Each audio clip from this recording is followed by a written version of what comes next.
Hello guys, welcome back to YouTube channel electrical stuff for you. दोस्तों, आज की हमारी इस वीडियो का टॉपिक है कि घरों में जो लो वोल्टेज आती है उनके क्या क्या कारण होते हैं।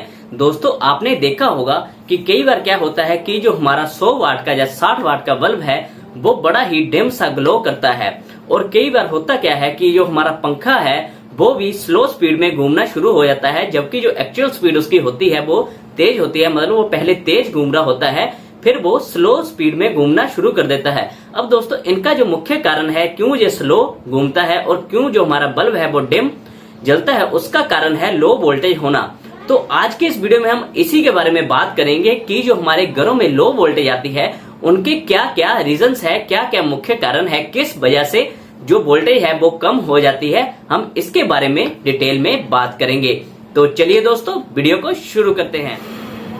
तो दोस्तों, सबसे पहले जो मुख्य कारण है आपको ये देखना है कि जो आपका लो वोल्टेज है वो क्या सिर्फ आपके घर में ही है, या फिर आपके जो पड़ोसी हैं उनके घर में भी लो वोल्टेज है, या फिर जो आपका लोकल एरिया है उनमें वोल्टेज कम है, या फिर वोल्टेज नॉर्मल है। दोस्तों, मैं आपको बताना चाहता हूं जो बेसिकली हमारे घरों में सिंगल फेज में वोल्टेज आती है वो आती है 215 वोल्ट।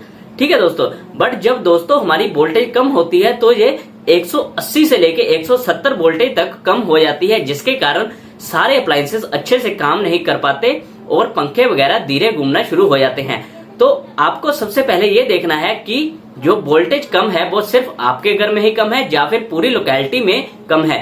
तो दोस्तों, अगर वोल्टेज आपके घर में ही कम है तो उसका कारण ये हो सकता है कि जो आपकी अंदर की फिटिंग है, मतलब जो आपके घर की वायरिंग है वो बहुत ही ज्यादा पुरानी हो चुकी है। अब दोस्तों, आपको पता है कि जब एक बार हम अपनी फिटिंग करवा लेते हैं और वायरिंग करवा लेते हैं, फिर 30 साल 40 साल वही वायर्स यूज करते हैं, उनको हम चेंज नहीं करवाते। अब हर चीज की कोई ना कोई लाइफ है, लाइफ के साथ हर चीज की वैल्यू खत्म होती है, मतलब वो काम करने में उसकी एफिशिएंसी कम हो जाती है। अब क्योंकि वायर्स पुरानी हो जाती है तो उनमें कई बार शॉर्ट सर्किट हो जाते हैं, तो जगह जगह जोड़ लगाने पड़ते हैं। अब जोड़ लगने से होता क्या है कि जो हमारी वोल्टेज है वो ड्रॉप होती जाती है और हमारे अप्लायंसेस को वोल्टेज कम मिलती है, और ऐसे ही वायर्स की एफिशिएंसी भी कम होती जाती है। तो मतलब उनमें रेजिस्टेंस इतनी ज्यादा बढ़ जाती है कि वो वोल्टेज को ड्रॉप करते जाते हैं और आपकी वोल्टेज कम आती है। तो मुख्य कारण अगर सिर्फ आपके घर में ही वोल्टेज कम है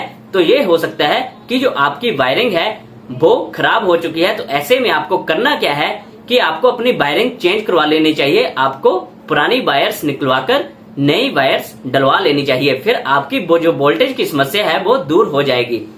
अब दोस्तों, दूसरे नंबर पे आपको देखना है कि अगर आपके घर में वोल्टेज कम है और साथ ही साथ जो आपकी लोकेलिटी है, जो लोकल एरिया है, वहां पर भी वोल्टेज की कमी है, तो इसका मुख्य कारण ये है, इसमें आपकी वायरिंग का कोई लेना देना नहीं है।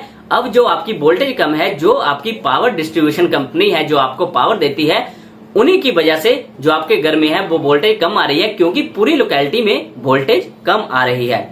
तो दोस्तों, सबसे पहला जो मुख्य कारण है वो आता है ओवरलोडिंग ऑफ ट्रांसफार्मर्स। अब दोस्तों, आपको पता है कि आपके घरों के पास डिस्ट्रीब्यूशन ट्रांसफार्मर्स लगे होते हैं जो कि ऐसे दो खंभों के ऊपर लगाए जाते हैं। अब उनकी कोई ना कोई कैपेसिटी है, जैसे 25 केवीए का ट्रांसफार्मर होता है, 63 केवीए का ट्रांसफार्मर होता है, और ऐसे ही 100 केवीए का ट्रांसफार्मर होता है, और अलग अलग कैपेसिटी के ट्रांसफार्मर्स होते हैं। अब उनकी कुछ ना कुछ कैपेसिटी है, जैसे 25 केवीए का ट्रांसफार्मर है तो उसमें नॉर्मली 30 से 40 घर डाल सकते हैं, और ऐसे ही जो 63 केवीए का ट्रांसफार्मर है उसमें 70 से 80 घर डाल सकते हैं।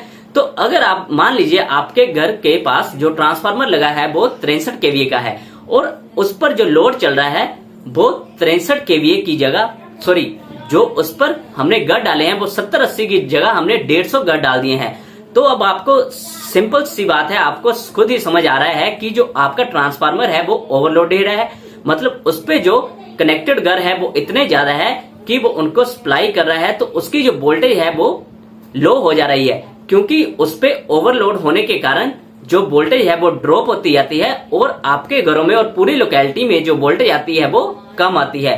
तो सबसे बड़ा कारण यही होता है मैक्सिमम टाइम्स कि जो आपका ट्रांसफार्मर है, डिस्ट्रीब्यूशन ट्रांसफार्मर है, वो ओवरलोडेड होता है, जिसके कारण जो आपके घरों में वोल्टेज आती है वो कम आती है। तो दोस्तों, सबसे पहला ये कारण है। अब दूसरे नंबर पर जो आपका लो वोल्टेज का कारण हो सकता है वो होता है फार distance from the power generator. अब दोस्तों होता क्या है कि आपका घर, जैसे मान लीजिए ज्यादातर इंडिया में गांव में लोग रहते हैं, तो गांव में जो घर होते हैं वो पावर जनरेशन अप्लायंस से बड़ी दूर स्थित होते हैं। जैसे कि आपको पता है कि जो सबस्टेशन होता है वो मैक्सिमम होता क्या है कि शहरों में ही बनाए जाते हैं, गांव में सबस्टेशन नहीं होते हैं। अब वहां से जो पावर लाइन है आपके घरों तक बड़ी लंबी हो जाती है। अब जिसके कारण जैसे जैसे लाइन की लेंथ लंबी होती जाएगी, जो आपकी वोल्टेज है वो ड्रॉप होती जाती है विद दी डिस्टेंस। जितनी ज्यादा दूरी होगी उतनी ज्यादा वोल्टेज जो आपकी ड्रॉप होती जाएगी और आपको वोल्टेज कम मिलेगी। ऐसे ही जो डिस्ट्रीब्यूशन ट्रांसफार्मर है, अगर आप देखोगे तो जो ट्रांसफार्मर के एंड वाला घर होगा, मतलब जो लाइन एंड तक पहुंचती है, मतलब जो एंड में घर होगा ट्रांसफार्मर से, उस घर में वोल्टेज कम होगी एज कंपेयर टू वो घर जो ट्रांसफार्मर के बिल्कुल नजदीक होगा, उस घर में वोल्टेज ज्यादा होगी। ठीक है, तो मतलब जो टेल एंड पे ट्रांसफार्मर के घर है उसमें वोल्टेज कम होगी क्योंकि वो बहुत ही दूरी पर स्थित है, जिसके कारण डिस्टेंस के साथ वोल्टेज ड्रॉप होती जाती है और उन घरों में वोल्टेज कम आती है। तो आपने ज्यादातर देखा होगा कि गांव में ये समस्या बहुत ज्यादा रहती है कि वोल्टेज कम होती है, जबकि शहरों में ऐसी कोई समस्या नहीं होती, क्योंकि शहरों में जो सबस्टेशन होते हैं वो नजदीक ही होती हैं घरों के पास, जबकि गांव में कोई सबस्टेशन नहीं होता है। इसी कारण से वहां पर वोल्टेज की कमी रहती है। तो ये दूसरा मुख्य कारण है वोल्टेज। अब दोस्तों जो तीसरे नंबर पर मुख्य कारण है लो वोल्टेज होने का, वो है इनबैलेंस इन पावर वायर्स। अब होता क्या है कि दोस्तों आपके घरों में जैसे जो सप्लाई आती है वो नॉर्मल जो घरों के बाहर खंबे लगे होते हैं उन पे तारें होती हैं, वहां से सप्लाई आती है। अब वो एक 3 फेज सप्लाई होती है और एक चौथा न्यूट्रल तार होती है, तो मतलब टोटल 4 तारें होती हैं जो खंभों पर लगाई जाती हैं। अब होता क्या है कि कई बार तूफान के कारण या फिर वैसे भी इनबैलेंस के कारण जो आपकी फेसेस हैं उन पर लोड इनबैलेंस हो जाता है कि मान लीजिए एक फेस पर लोड ज्यादा है और दूसरे फेस पर लोड कम है। अब उसके कारण होगा क्या कि जिस फेस पर लोड ज्यादा है उस फेस पर जो आपकी वोल्टेज है वो कम हो जाएगी। अब सिंपल सी बात है, जिस फेस पर फिर वोल्टेज कम हो जाएगी तो वो फेस जिन घरों को फीड करता है उन घरों में भी वोल्टेज कम हो जाएगी, जबकि जो दूसरे फेस हैं, जबकि 2 फेस और हैं, अगर उन पर हमने कम घर डाले हैं, मतलब कम लोड है, तो उस पर वोल्टेज ठीक रहती है, नॉर्मल रहती है, तो वहां पर वोल्टेज ठीक रहती है। जबकि जो तीसरा फेस है जहां पर हमने ओवरलोड कर रखा है उस फेस पर वोल्टेज कम होने के कारण उन घरों में भी वोल्टेज कम आती है।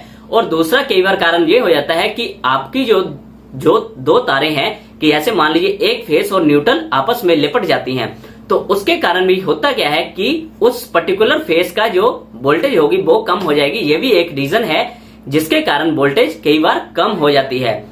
तो ये आपका तीसरा कारण था जिसके कारण आपकी जो वोल्टेज है वो कम। अब दोस्तों चौथे नंबर पर जो हमारा कारण है लो वोल्टेज का वो है नेचुरल क्लैमिटीज।